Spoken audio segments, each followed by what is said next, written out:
kira-kira 20 tahun yang lalu menjadi hantu gitu ya. Terus kemudian flu Spanyol kita juga sekarang udah paham. Nah, tentang COVID-19 ini, begitu kena pandemi ini kita juga bingung gitu ya.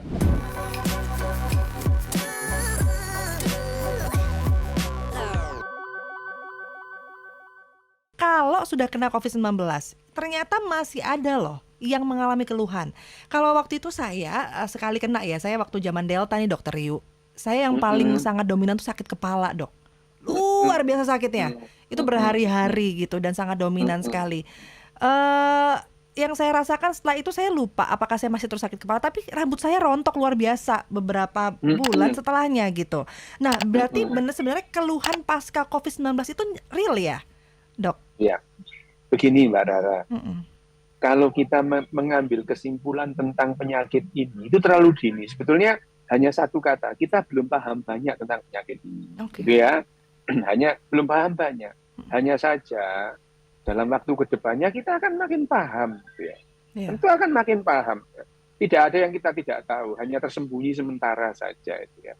Nanti makin lama manusia ini akan makin paham sebetulnya penyakit ini itu bagaimana. Seperti ya kita lebih paham tentang flu burung sekarang kira-kira 20 tahun yang lalu menjadi hantu gitu ya. Terus kemudian flu Spanyol kita juga sekarang udah paham. Nah, tentang COVID-19 ini begitu kena pandemi ini kita juga bingung gitu ya. Bingung. Semua sebetulnya sampai sekarang tidak ada cara yang benar atau cara yang salah ya. Jadi yang dilakukan dulu misalnya pemberian plasma konvalesen yang akhirnya terbukti bahwa itu tidak memberikan manfaat apa-apa.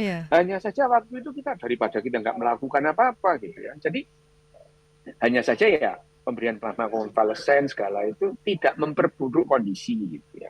Jadi kalau ditanya apakah gejala-gejala itu setelah gejala itu pasca COVID-nya itu pergi apakah masih ada? Kenyataannya ada gitu ya.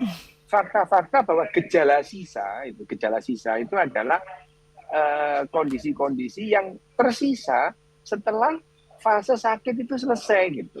Misalkan stroke gitu, Stroke itu bisa menimbulkan gejala sisa nggak? Bisa, tergantung berat ringannya stroke. Sama dengan COVID-19 ini. Saya sudah dinyatakan sembuh, PCR saya sudah negatif gitu.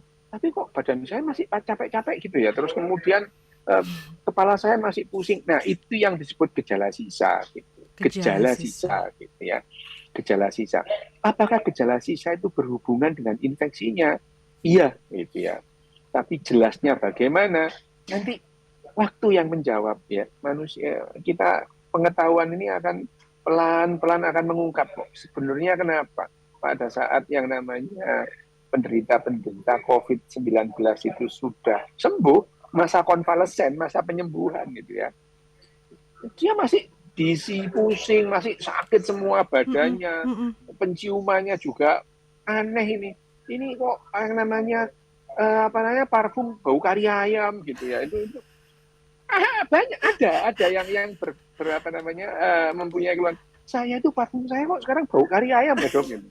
Agak jauh ya. Ada itu jauh banget ya yang namanya parfum dengan kari ayam gitu.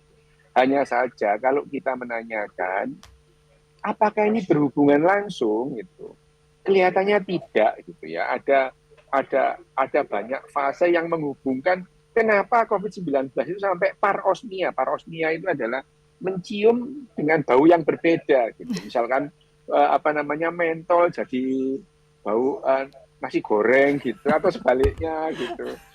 Itu yang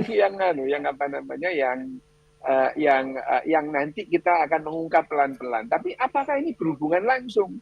Kelihatannya tidak gitu ya. Artinya langsung gitu enggak karena itu hanya muncul pada beberapa orang. Ada juga yang misalnya gini, ada fakta ilmiah gitu ya, fakta ilmiah laporan jurnal itu menemukan pada penderita yang meninggal karena COVID-19 itu ya.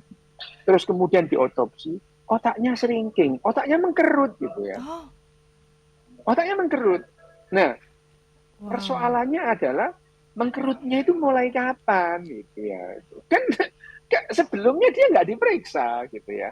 Hanya saja pada saat diotopsi, otaknya orang yang meninggal dengan COVID-19 ini, dibandingkan dengan otak orang-orang seusianya, ini lebih kecil, shrinking gitu ya, lebih mengkerut gitu. Nah, mengkerut. Tapi kita tidak punya data, ini apa namanya, laporan ini pun tidak punya data. 5 tahun yang lalu otaknya orang ini seberapa? Setahun yang lalu otaknya ini kayak gimana? Hanya saja kalau dibandingkan dengan orang-orang pada umumnya, otaknya itu sering gitu. Tapi kalau ditanya, apakah bisa?